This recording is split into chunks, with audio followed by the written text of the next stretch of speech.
UFC BJJ 1 Season 1. The inaugural season is just about complete. The finale is upon us today. June 25th, 2025 is the day. We have the finals upon us. The weigh-ins were yesterday. The main event is set. Mikey Musumeci against Harrison Gabriel. I found it hilarious that Mikey calls him Rarison. The BJJ welterweight title match between Andrew Tackett and Andy Varela is set, both weighing in under the 170-pound limit. And the BJJ lightweight title match between Carlos Henrique and Danilo Moreo is set as well, both weighing in at 155 pounds. We've got 5 other matches on the card, which goes down this evening, I believe 5 p.m. Pacific time. Kevin Carrasco against Ty Kostlo at 155 pounds, a 145-pound match between Frank Mir's daughter Bella Mir and Carol Joa, a 205-pound match between Felipe Pimentel and Pedro Machado, 125-pound match between Cassia Mora and Talita Alencar, and a 155-pound match between Keith Krikorian and Joa Asantines. I said that last name wrong. But we're just going to touch on the 3 matches at the top of the card. The UFC BJJ lightweight title match between Carlos Henrique and Danilo Moreo. 170-pound BJJ welterweight title match, as I talked about, Andrew Tackett, Andy Varela. And the main event for the UFC BJJ bantamweight title match between the coaches, Mikey Musumeci and Harrison Gabriel. As I said, the weigh-ins went down. UFC BJJ 1 is set this evening. We will look at the BJJ lightweight title match, Carlos Henrique against Danilo Morea. These two guys brought fireworks, submissions. Carlos Henrique in the last episode defeated Isaac Doderlin. I found this cool website called the Grappling Conjecture. Conjecture. I found it on Reddit, and these guys it's actually a really, really cool website. And they went over every single day of UFC BJJ, which I loved how it dropped every morning. I got to watch it every single day, 7 days straight, leading up, 8 days, I guess, leading up to the finale tonight. Day 7 kicked off. Unfortunately, Andrew Tackett was supposed to take on Elijah Carlton. Elijah injured his arm against Jason Nolf, so Jason got to fight that match. And Andrew Tackett just doing what he does. The kid is this absolute savage. Took his back off of a fireman carry, basically, and took the rear naked choke. And then we had Danilo Morea defeating Kaivan Gonzalez via decision. Morea just went for more. Gonzalez was not able to do enough to take home the judges' scorecards. Danilo did, and that's why we have him in the finals. Day 8, Carlos Henrique defeated Isaac Doderlin, and Isaac, unfortunately, he looked great early, and then unfortunately got locked into an armbar, which turned into almost a triangle choke, which turned into him getting his arm just about broken. He cranked on it. It looked bad. It snapped. And I don't think it was broken, but it looked terrible. Isaac was in a ton of pain. I had a lot of promise for Isaac, despite him being a gi guy coming into this no-gi tournament. I thought we were going to see him in the finals, but we get Carlos Henrique defeating Isaac Doderlin. And then after that, we had Andy Varela against Davis Acer. And this was a crazy match. Davis looked great early, and then Andy was able to lock in a very tight anaconda choke in the 3rd round. Andy talking smack the entire match. Andy said after the match as well that Davis was stronger, but that he folds under pressure, and he goes hard early, but he just fades and fades and fades, and Andy ended up getting the job done. So we got Andy versus Andrew Tackett in the finals, and This one is crazy, folks. These two guys both hunt for the finish. They both look to get the job done any way possible. Andy and Andrew go for flying stuff. They are very dynamic. They're both submission hunters, as I said. And if I'm going to make a pick, I'm taking Andrew Tackett in the finals via rear naked choke. This was a submission that he goes after. This is a submission that he tends to get. And I think Andrew Tackett will get the job done in that one. As for the other final, as I said, Danilo Morel against Carlos Henrique. This one is a little tougher. As I said, I had big hopes for Isaac Doderlin. Carlos definitely surprised me in this match. He was a little more dynamic, and Danilo Morea, this guy surprised me as well.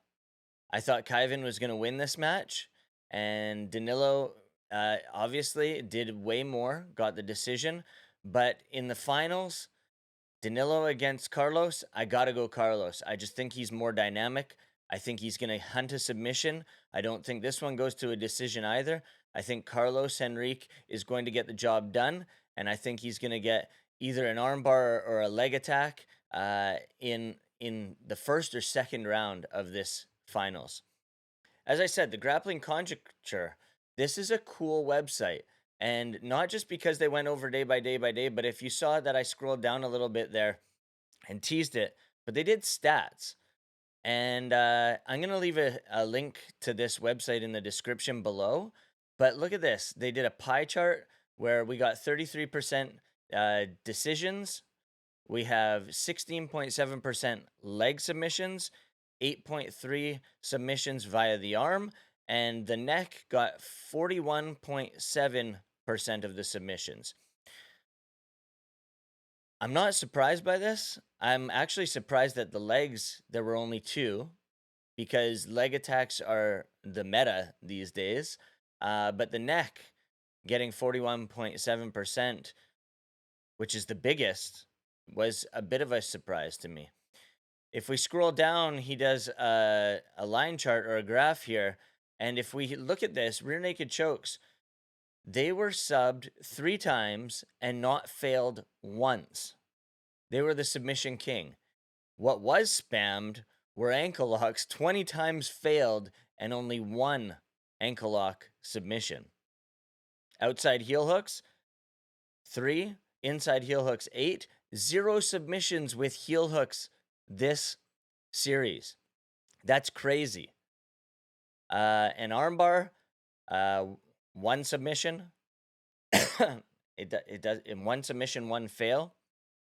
Guillotine and triangles, 2 fails. Toe holds, 5 spammed and 1 failed. Looking through this, the Choi bar was set up 4 times. I don't even remember a Choi bar setup, but that must have been earlier in the season. But a Steamalock 6 failed. I think those were just spammed all in one match and did not get. They were used to sort of set up either passes or just a reaction, and it definitely didn't work in terms of the submission, but the reaction happened. So this is super cool. Looking through here, takedowns, single legs, 4 failures, 7 takedowns landed. Double leg, 1 fail, 4 landed. These are all probably Jason Nolf. But Andrew Tackett as well got a few takedowns. And the duck unders, 2 failed, 1 takedown landed. Snapdowns, those were basically all Jason Nolf. He spammed the crap out of that in his match and was able to snap that head down, snap that head down, snap that head down, and get Andrew Tackett to the mat, but didn't end up being able to do anything with it. So super cool. Passes, obviously, the knee slice was spammed 3 times. 0 passes, which I'm surprised because guard retention was really good in this tournament. If I'm not I'm not taking anything away from that top guy and their passes, but I will say the inversions and the guard retention by a lot of these guys was very, very impressive. North south pass, which is probably the best way to pass anybody's guard, is to bypass that side control and go directly to north south. It was spammed 8 times and hit 3 times. So it was the pass that was used the most, but also hit the most. Sweeps. The biggest sweep was Berimbolo to, well, De La Hiva to Barabolo. Uh, 3 attempt failures and 2 landed. The sub sweep, which I'm not sure what that is, to be honest with you, but 1 attempt failed and 3 landed. And then they're saying these single leg sweeps, but very interesting. We go through positions achieved, and subs landed. Super cool. This website is freaking awesome. I'm not going to go through everything because I want you guys to go have a look at it, but I'll leave a description to the grappling conjecture in the description below. As I said tonight, UFC BJJ 1 finale live on YouTube. Make sure you check it out because this season was awesome. I know they teased and Dana White said that he was talking about season 2 already. He was talking to none other than the king, Gordon Ryan, and the man, Nicky Rod, who won CJI 1. These two have competed against each other in the past. A lot of people want to see them compete against each other again. Will we see coaches for season 2 being these two grappling kings and potentially competing against each other in the finals? Who the heck knows? We know Dana White can throw money at these guys, and I'd love to see these two coach season 2 and get to finally see them compete each other again. So make sure you check out UFC BJJ 1 finals this evening. That was my preview. I love checking out the grappling conjecture, and make sure you check it out in the description below. Make sure you subscribe on all social media platforms at MMA Sucka on X, at MMA_Sucka on Instagram, MMA Sucka on YouTube. Make sure you subscribe, do all that other jazz, share this video, like this video. Everything you can helps. Make sure you comment and make sure you check out Slappy's Arf Arf, the best vodka soda in town, at Drink Slappies on Instagram. Peace.